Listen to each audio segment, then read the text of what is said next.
किसान भाइयों बहनों नमस्कार, स्वागत है आप सभी का कार्यक्रम खेत खलिहान के आज के अंक में। मैं हूं आपके साथ ज्योत्सना। खेत खलिहान एक ऐसा कार्यक्रम है जिसमें हम आपको खेती किसानी के संबंध में तमाम ऐसी खास जानकारियां देते हैं जिससे कि आपकी खेती किसानी और भी ज़्यादा बेहतर और भी ज़्यादा आसान हो सके। अपने आज के कार्यक्रम के इस अंक में हम आपको जानकारी देने वाले हैं तुलसी की खेती के बारे में और इसके साथ ही आपको जानकारी देंगे गन्ने की खेती एवं उसकी उन्नतशील प्रजातियों की। तो इन तमाम जानकारियों के साथ आइए शुरू करते हैं हमारा आज का कार्यक्रम खेत खलिहान। किसान भाइयों बहनों, तुलसी औषधीय गुणों से भरपूर होती है और अमूमन हम सबके घरों में तुलसी के पौधे मिलते ही हैं। हमारे बहुत से किसान भाई बहन ऐसे भी हैं जो कि तुलसी की खेती भी करना चाहते होंगे। इसी विषय में हमारी सहयोगी अदिति शर्मा ने बात की कृषि विशेषज्ञ से। किसान भाइयों बहनों, तुलसी के औषधीय गुणों के बारे में हम सभी जानते हैं और इसके चलते इसकी मांग जो है काफ़ी अच्छी बनी रहती है बाजार में। और इसकी खेती अगर आप करते हैं तो आर्थिक रूप से ये आपके लिए काफ़ी फायदेमंद भी साबित हो सकती है। आप इसकी खेती से जुड़ना चाहते हैं तो आपको क्या क्या तैयारियां करनी है और इस पर चर्चा करने के लिए हमारे साथ मौजूद हैं गुजरात आणंद के औषधीय एवं सगंधीय पादप अनुसंधान निदेशालय के वरिष्ठ वैज्ञानिक doctor PL Saran. Doctor Saran, बहुत बहुत स्वागत है आपका। आपसे हम जानना चाहेंगे तुलसी की खेती के बारे में। हम सभी अवगत हैं इसके औषधीय गुणों से, जिसके चलते इसकी मांग भी काफ़ी अच्छी बनी रहती है।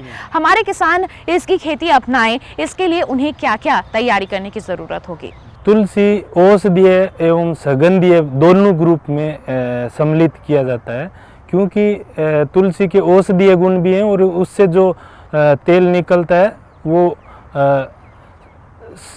तेल निकलता है, उसकी सुगंध अरोमा में भी यूज आता है, इसलिए दोनों ग्रुप में आता है। अब हम बात करते हैं तुलसी की खेती की। तुलसी की खेती के लिए सबसे उपयुक्त जो मिट्टी है वो बलुई दोमट से लेके थोड़ी अगर हेवी मिट्टी हो जिसमें क्ले का कंटेंट ज़्यादा हो, उसमें इसका उत्पादन अच्छा आता है।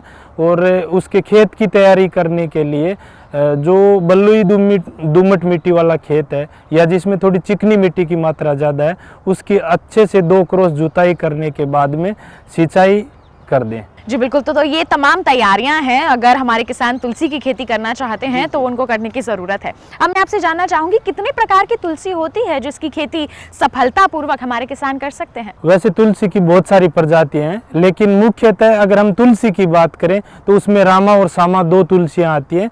रामा तुलसी मतलब जो हरी वाली होती है, श्यामा मीन्स जो पर्पल कलर की होती है। इसमें किसान और इंडस्ट्री का पर्पल वाली तुलसी में थोड़ा सा प्रेफरेंस ज़्यादा रहता है, क्योंकि उसमें मार्केट वैल्यू ज़्यादा मिलती है बजाय रामा तुलसी के। जी बिल्कुल। अभी आपने जिक्र किया कि रामा और श्यामा 2 प्रकार की तुलसी होती हैं जिसका उत्पादन जो है हमारे किसान ले सकते हैं। इनमें भी कोई किस्में होती हैं जो स्पेसिफिक होती हैं, क्षेत्र के अनुसार होती हैं? रामा और श्यामा तुलसी की अलग अलग किस्में होती हैं। जैसे हम पहले बात करें श्यामा तुलसी की। श्यामा तुलसी की अंगना के नाम से हमारे देश में एक किस्म उपलब्ध है। उसका थोड़ा जो बिट्टा कैरियोफिलिन एक तत्व होता है, उसकी मात्रा ज़्यादा रहती है, तो किसान उसका पत्ती और बीज दोनों के लिए काम में लेते हैं। इसके अलावा जैसे हम अगर रामा तुलसी की बात करें, उसमें आयु के नाम से एक किस्म है और हमारे निदेशालय द्वारा अभी एक लाइन रजिस्टर्ड हुई है, उसका नाम है DOS1। जो किसान भाई तेल निकालना चाहते हैं वो इसकी खेती DOS1 से कर सकते हैं। जी बिल्कुल। तो रामा तुलसी है और श्यामा तुलसी है, दोनों ही प्रकार की तुलसियों का हमारे जो किसान है वो चुनाव कर सकते हैं, लेकिन श्यामा तुलसी जैसे आप कह रहे हैं ज़्यादा फायदेमंद रह सकती है। तो इसकी अगर हमारे किसानों को पौध लेनी है तो कहाँ से ले सकते हैं? उसकी पौध के लिए सबसे उचित स्थान है आसपास में कोई भी कृषि विश्वविद्यालय हो या फिर हमारे जैसे निदेशालय से कभी भी आप इसकी सीजन में पौध ले सकते हैं। अब मैं आपसे जानना चाहूँगी नर्सरी तैयारी की, जो कि बहुत ही महत्वपूर्ण कदम होता है किसी भी फसल की खेती में। तो नर्सरी कैसे तैयार करें तुलसी के लिए? तुलसी की नर्सरी तैयार करने के लिए खेत की बुआई का समय बरसात शुरू होने से लगभग 45 से 50 दिन पहले हमें बीज नर्सरी में डाल देना होता है और 1 हेक्टेयर के लिए लगभग 250 से 300 ग्राम बीज की आवश्यकता पड़ती है। नर्सरी तैयार करने के लिए ज़मीन से 10-12 सेंटीमीटर ऊपर उठी हुई मिट्टी में 250 ग्राम बीज का बुआई कर दें और लगभग 45 दिन बाद अच्छे से सिंचाई करके पौधे को हम खेत में ट्रांसप्लांट कर सकते हैं। लगभग 45 दिन में उसकी सीडलिंग 6 से 7 सेंटीमीटर हाइट की आ जाती है, 6-7 पत्तियां आ जाती है, वो उपयुक्त समय माना जाता है खेत में ट्रांसप्लांट करने का। भी आपने बता दिया कि तैयारियां क्या क्या करने की ज़रूरत होती है। श्यामा तुलसी का हमारे किसान चुनाव कर सकते हैं। अब हमारे किसानों ने खेतों में लगा ली, उसके बाद कौन से कृषि कार्य हैं जो करने की ज़रूरत है जिससे आगे चलकर अच्छा उत्पादन मिल सके और मुनाफा भी बढ़ सके? तुलसी में बहुत ज़्यादा कृषि क्रियाओं की ज़रूरत नहीं होती है, फिर भी इसको कम से कम 6 से 7 सिंचाई की आवश्यकता पड़ती है और कम से कम 2 बार जो खरपतवार नियंत्रण है वो करना पड़ता है। तो इन अच्छी उत्पादन लेने के लिए हर 15-20 दिन के अंतराल पे इसमें सिंचाई करें, कम से कम 2 या 3 निराई गुड़ाई अवश्य करें। जी, तो हल्की सिंचाई की ज़रूरत है, खरपतवार नियंत्रण पर ध्यान देना है, जिसके लिए निराई गुड़ाई करने की ज़रूरत है, अन्यथा जो खरपतवार है वो गुणवत्ता भी खराब कर सकती है हमारी तुलसी की पौध की। ये बात हो गई देखभाल की। अब मैं आपसे जानना चाहूँगी कि अगर बिकवाली के लिए लेकर जाना है उससे पहले तुड़ाई वगैरह के लिए क्या करना चाहिए किसानों को? तुलसी में तुड़ाई के लिए सबसे उपयुक्त समय है जो सितंबर और अक्टूबर का महीना, क्योंकि तुलसी की जो बुआई है वो खेत में बरसात के टाइम में की जाती है।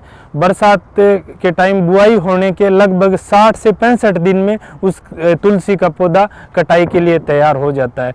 तो 65 दिन के बाद ज़मीन से 20 से 25 सेंटीमीटर की ऊंचाई पे हंसिए से इसकी कटाई करके जहाँ थोड़ी छाया रहती हो वहाँ साफ सुथरी जगह पर इसको सुखा के इसकी पत्तियां ले सकते हैं। जी बिल्कुल, तो अभी आपने बताया कि तुड़ाई जो है वो 60 से 65 दिन की बात करनी चाहिए जब हमने बुआई कर दी। तो अब मैं आपसे जानना चाहूँगी, तुड़ाई कर ली उसके बाद एक तो सुरक्षित भंडारण करना बहुत ज़रूरी हो जाता है, और जब हम बिकवाली के लिए लेकर जाते हैं तो तुलसी का कौन कौन सा भाग है जो हम बेच सकते हैं और जिसमें ज़्यादा गुण होते हैं? जैसा कि हम अभी बात कर रहे थे, तुलसी से हम 3 फसल लगातार ले सकते हैं, 1 मेन फसल और 2 रेटून, और उनकी तुड़ाई भी हम उसी के अकॉर्डिंग करते हैं। पहली जो फसल है 65 दिन पे उसको हम पत्तियों के लिए लेते हैं, क्योंकि जब उसमें फुल फ्लावरिंग हो जाती है वो पत्तियों के लिए सबसे उपयुक्त अवस्था रहती है और उसमें पत्तियों का उत्पादन भी ज़्यादा होता है। दूसरा, पत्तियों के बाद हम उसके बीज, अगर हम रेटून 2nd और 3rd ले रहे हैं तो उसमें पत्तियां कम आती हैं, इसलिए उसको बीज के लिए भी तुड़ाई कर सकते हैं। तीसरा, अगर हमारे पास टाइम नहीं है, सुखाने की जगह उपयुक्त नहीं है, तो हम इसका तेल निकाल के डिस्टिलेशन यूनिट से तेल भी बेच सकते हैं। तो तुलसी में किसानों के पास 3 से 4 ऑप्शन रहते हैं। तो देखा आपने कि तुलसी का जो हर भाग है वो महत्वपूर्ण होता है और आपको अपने जो भागों की तुड़ाई है वो करके रखनी है, और उसके बाद सुरक्षित भंडारण ज़रूर करना है और फिर बाज़ार मांग के अनुसार आपको बिकवाली करनी है, तब आपको काफ़ी अच्छा मुनाफा मिल सकता है। अब मैं आपसे जानना चाहूँगी, हम बात कर रहे हैं यहाँ पर कि हमारे जो किसान हैं वो बिकवाली कर सकते हैं, चाहे वो बीज हो चाहे वो पत्तियाँ हो, उसका जो उचित मूल्य है वो प्राप्त कर सकते हैं। इसके लिए ज़रूरी हो जाता है बाज़ार की जानकारी होना। तो बाज़ारीकरण के लिए क्या आप बताना चाहेंगे हमारे किसानों को? सबसे पहले मैं जहां बाजार की बात होती है वहां मैं बताना चाहूँगा, तुलसी से हम लगभग 1 हेक्टेयर में 20 से 25 क्विंटल सूखी पत्तियां एक कटिंग से ले सकते हैं। इसके अलावा लगभग 5 से 6 क्विंटल बीज ले सकते हैं। और अगर हम सूखी पत्तियों या बीज के लिए नहीं जाते हैं तो ऑयल एक्सट्रैक्शन के लिए लगभग इसका जो ग्रीन हर्बेज है उसका उत्पादन 250 से 300 क्विंटल पर हेक्टेयर हमें एक कटिंग से मिलता है। तो ये बात हुई उत्पादन की। अब इसका जो तेल है, तेल की कीमत लगभग मार्केट में 3000 के आसपास रहती है पर केजी की, और उसका जो पत्तियां हैं सूखी उसका मार्केट 80 रुपये से लेके 200 रुपये पर केजी तक रहता है। तो किसान भाई 20 क्विंटल एक कटिंग से पत्तियां ले सकते हैं और उसको लगभग 80 से 200 रुपये के आसपास से मार्केट में दे सकते हैं। तो बिल्कुल तमाम जानकारियां आपने दी डॉक्टर सरन, उसके लिए बहुत बहुत धन्यवाद आपका। तुलसी की खेती के बारे में जो आपने बताया है, हम उम्मीद करते हैं हमारे किसानों से ज़रूर लाभान्वित होंगे। तो देखा किसान भाइयों बहनों, आपने तुलसी की खेती आप करना चाहते हैं तो आपको ज़्यादा कुछ मेहनत करने की ज़रूरत नहीं है। थोड़ी बहुत सावधानियाँ अगर आप बरत लेंगे तो निश्चित तौर पर आप इसका अच्छा उत्पादन ले पाएंगे, और अलग अलग उत्पाद इसके तैयार किए जाते हैं जिसके चलते इसकी मांग अच्छी बनी रहती है। तो ये आपके लिए काफ़ी फ़ायदेमंद फसल साबित हो सकती है। हम उम्मीद करते हैं कि इन तमाम जानकारियों से आप निश्चित तौर पर लाभान्वित होंगे। तो अभी आपने तुलसी की खेती के संबंध में विशेषज्ञ से कुछ खास जानकारियां हासिल की। कार्यक्रम खेत खलिहान में वक्त हो चला है एक छोटे से ब्रेक का। जल्द लौटेंगे वापस, आप देखते रहिए दूरदर्शन के साथ। रफ्तार के साथ मौसम के बदलाव की हर खबर, मौसम खबर लाइव देखिए सुबह 8 बजे और 10 बजे, दोपहर 12 बजे और 2 बजे। बीमारियों से कैसे बचेगी फसल,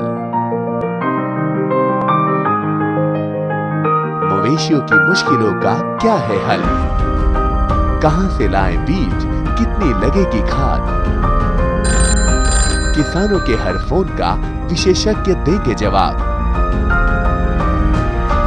देखिए हेलो किसान लाइव सोमवार से शुक्रवार शाम 6 बजे। ब्रेक के बाद एक बार फिर आप सभी का स्वागत है कार्यक्रम खेत खलिहान में। तो आइए कार्यक्रम में बढ़ते हैं आगे। किसान भाइयों बहनों, हमारे देश में बहुत से ऐसे राज्य हैं, बहुत से ऐसे क्षेत्र हैं जहां पर गन्ने की खेती की जाती है। आइए आपको कार्यक्रम के इस भाग में जानकारी देते हैं किस तरह आप सफलतापूर्वक कर सकते हैं गन्ने की खेती और उसकी अच्छी पैदावार हासिल करने के लिए उसकी कौन सी ऐसी उन्नतशील प्रजातियां हैं जिनका चयन कर सकते हैं।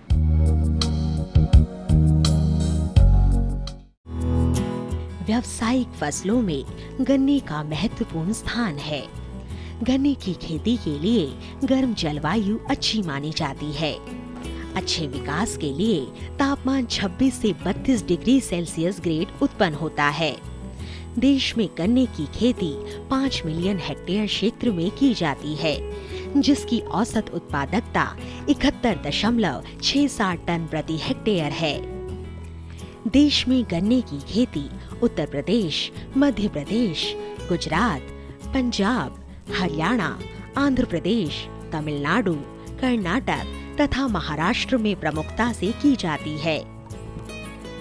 गन्ने की बुआई मुख्यतः समतल व नाली विधि से की जाती है। कूडों में गन्ने के छोटे छोटे टुकड़ों में, जिसमें 2 आंखें होना जरूरी है, की बुआई सिरे से सिरा मिलाकर की जाती है।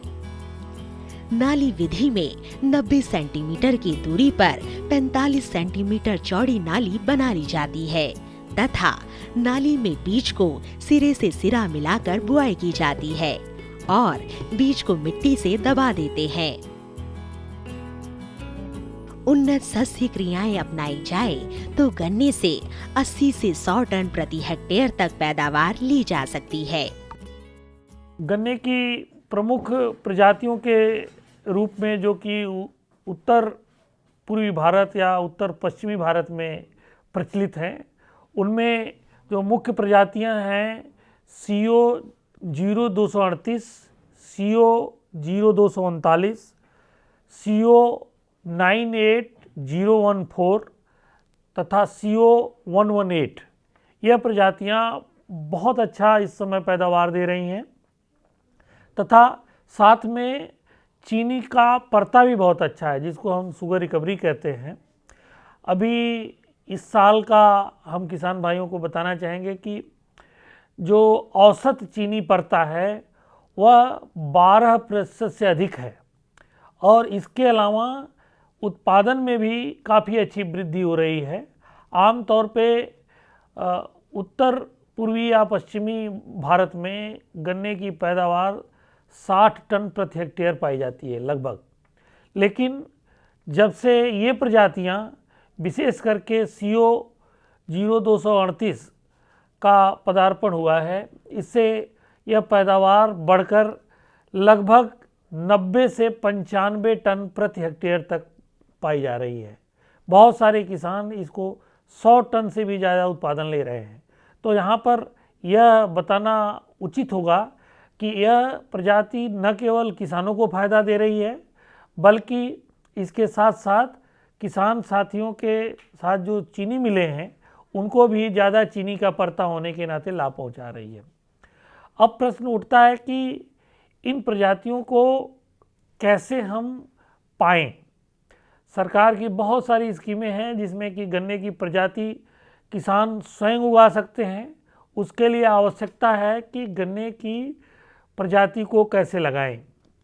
गन्ने की खुद प्रजाति को उगाने के लिए सबसे आवश्यक कदम है कि गन्ने को MHT ट्रीटमेंट ज़रूर करें।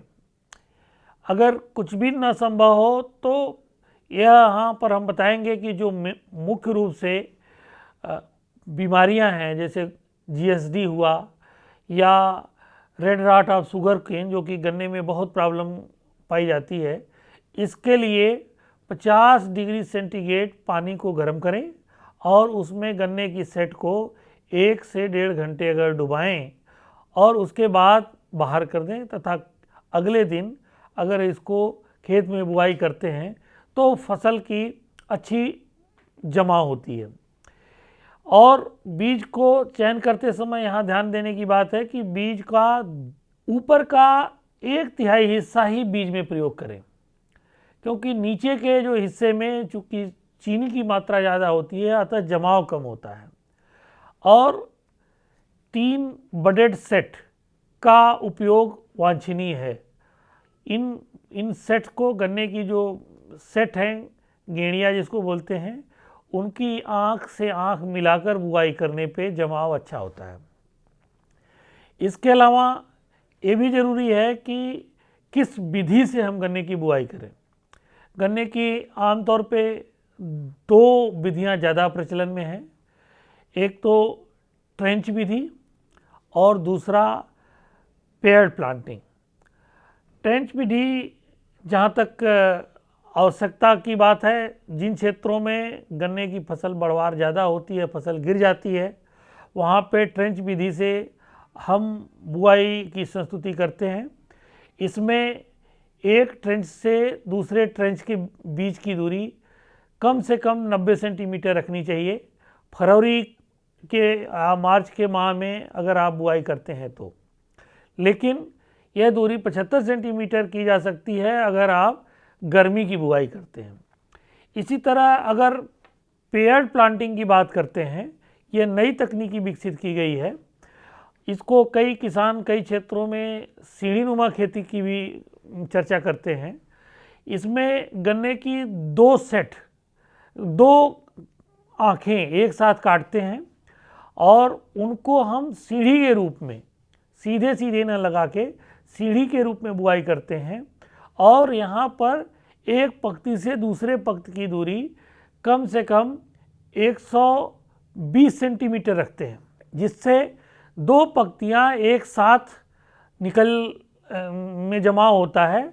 और यह पेयर प्लांटिंग का एक और फ़ायदा है कि जिन क्षेत्रों में पानी की कमी है तो 2 पंक्तियों के बीच में अगर आप ड्रिप इरिगेशन की पाइप अगर लगा देते हैं तो केवल उस रूट जोन में सिंचाई होगी और गन्ने की अच्छी पैदावार ली जा सकती है। कुछ अन्य फायदे भी पेयर प्लांटिंग के देखे गए हैं, जैसे कि आजकल देखा गया है कि जहाँ पर गन्ने की फसल ज़्यादा ली जा रही है वहाँ पर जंगली जानवर, विशेषकर नीलगाय का प्रकोप बढ़ जाता है। नीलगाय का प्रकोप अगर पेयर प्लांटिंग करते हैं और उसमें पंक्ति से पंक्ति की दूरी 120 सेंटीमीटर है तो उसमें काफ़ी अंतराल होने के नाते नीलगाय अगर खेत में घुसती भी है तो सामने उजाला दिखाई देने के नाते वो रुकती नहीं, वो बाहर निकल जाती है। तो नीलगाय के द्वारा जो नुकसान होता है फसल टूटने का, उससे बचाव होता है तथा वह इसको संरक्षण फसल में नहीं मिल पाता है। इसके अलावा अन्य फायदा जो पाया गया है कि चूँकि 2 पंक्तियों के बीच में काफ़ी अंतराल होता है तो उस अंतराल को हम आसानी से कर्षण क्रियाओं के लिए प्रयोग कर सकते हैं। गन्ने के साथ अगर सफसली खेती करते हैं तो आपको मुख्य रूप से केवल गन्ने का ही लाभ नहीं मिलेगा, सफसली का भी लाभ मिलेगा और इस तरह की खेती से अवश्य रूप से आपका उत्पादन में वृद्धि होगी। ऐसे में वैज्ञानिकों ने एक प्रक्षेत्र विशेष पोषण तकनीकी का निजात किया है, जिसमें यह पाया गया कि अगर 100 टन पैदावार लेनी है तो गन्ने की फसल में 175 किलो नाइट्रोजन, 80 से 100 किलो फास्फोरस तथा 120 से 150 किलो तक पोटास की आवश्यकता होती है। इसके अलावा 40 से 45 kilo sulphur, 25 kilo zinc sulphate तथा 5 किलो बोरैक्स की मात्रा अवश्य डालूं। क्योंकि लंबे समय से हम पोटास व अन्य द्वितीयक एवं सूक्ष्म पोषक तत्वों का प्रयोग गन्ने में नहीं कर रहे थे, इसके नाते हमारी मिट्टी में आमतौर पे इन तत्वों की कमी होती गई है और इनके डालने से ही वांछनीय उत्पादन मिल सकता है। इसके अलावा अगर किसान भाइयों के पास जो भी गोबर की खाद उपलब्ध हो, सड़ी हुई हो, उसको बुआई के समय ज़रूर डालें। गन्ने में अगर आप सड़ी गोबर की खाद नहीं डालते हैं तो दीमक का प्रकोप बढ़ सकता है। अतः खेत में डालने से पहले ये सुनिश्चित कर लें कि गड्ढे में सड़ी हुई गोबर की खाद ही आप प्रयोग करें। इसके अतिरिक्त यह ध्यान देने की ज़रूरत है कि गन्ने की फसल जहाँ भी हम ले रहे हैं, अगर आपने सॉइल हेल्थ कार्ड बनवाया है तो यह निश्चित कर लें कि सॉइल हेल्थ कार्ड में गन्ने की फसल के लिए किन किन पोषक तत्वों की उपलब्धता है और उनके लिए क्या मात्रा निर्धारित की गई है। उस मात्रा के आधार पे जब हम पोषक तत्वों का प्रयोग करते हैं तो हमें उचित एवं वांछनीय लाभ प्राप्त होता है। अब एक प्रमुख बात और यहाँ पर बतानी ज़रूरत है कि गन्ने की बुआई के ठीक बाद यह सुनिश्चित कर लें कि जमाव से पूर्व नमी उन पंक्तियों में ज़रूर बनी हो। अगर नमी नहीं होगी तो गन्ने का जमाव नहीं होगा, इसलिए पर्याप्त नमी सुनिश्चित करें और उस नमी के सुनिश्चित होने के बाद अगर जमाव पूर्ण हो जाता है तो गन्ने की खेत की खरपतवारों का नियंत्रण, निराई गुड़ाई या आजकल ट्रैक्टर जनित तमाम ऐसे यंत्र विकसित किए गए हैं जिनके माध्यम से आप इनकी निराई गुड़ाई पंक्तियों में कर सकते हैं और शुरू के कम से कम 45 से 50 दिन तक खेत में नाइट्रोजन, फास्फोरस, पोटास इनकी उपलब्धता पर्याप्त हो और खरपतवारों की कमी न हो। जहाँ तक खादों की बात है, नाइट्रोजन के अलावा और पोटास के अलावा समस्त खादें आप बुआई के समय डाल सकते हैं। नाइट्रोजन की 1/3 मात्रा तथा पोटास की आधी मात्रा बुआई के समय डालें तथा शेष आधी मात्रा करीब पोटास की शेष आधी मात्रा 80 दिन की फसल के दौरान प्रयोग करें। इसी तरह नाइट्रोजन की जो 2/3 मात्रा बची है उसकी पहली डोज 40 से 45 दिन के बाद सिंचाई के उपरांत तथा दूसरी डोज 80 से 90 दिन बाद खेत की सिंचाई के बाद डालने से अच्छे लाभ मिल सकते हैं। और गन्ने में सबसे ज़्यादा महत्वपूर्ण है कि अगर किसी प्रकार का कीड़ा या बीमारी का प्रकोप दिखाई पड़ता है तो उसका इलाज शुरुआत में ही करें। उसके अलावा अगर आपने फसल में इन दवाओं का प्रयोग या कीटनाशियों का देर से किया है तो आपको निश्चित रूप से नुकसान भुगतना पड़ सकता है। अतः समय रहते ही उसका सही निवारण कर सकें। तो किसान भाइयों बहनों, अभी आपने गन्ने की खेती और उसकी उन्नतशील प्रजातियों के बारे में जाना और अपने आज के कार्यक्रम के इस अंक में हमने आपको ये भी बताया कि किस तरह आप सफलतापूर्वक कर सकते हैं तुलसी की खेती। हम उम्मीद करेंगे कि आज के कार्यक्रम खेत खलिहान में दी गई जानकारियों से आप सभी को ज़रूर लाभ मिलेगा। तो किसान भाइयों बहनों, हमारे आज के कार्यक्रम में केवल इतना ही। अगली बार फिर होगी आपसे मुलाकात कुछ और खास जानकारियों के साथ। तब तक के लिए मुझे दीजिए इजाज़त। आप देखते रहिए दूरदर्शन के साथ। नमस्कार।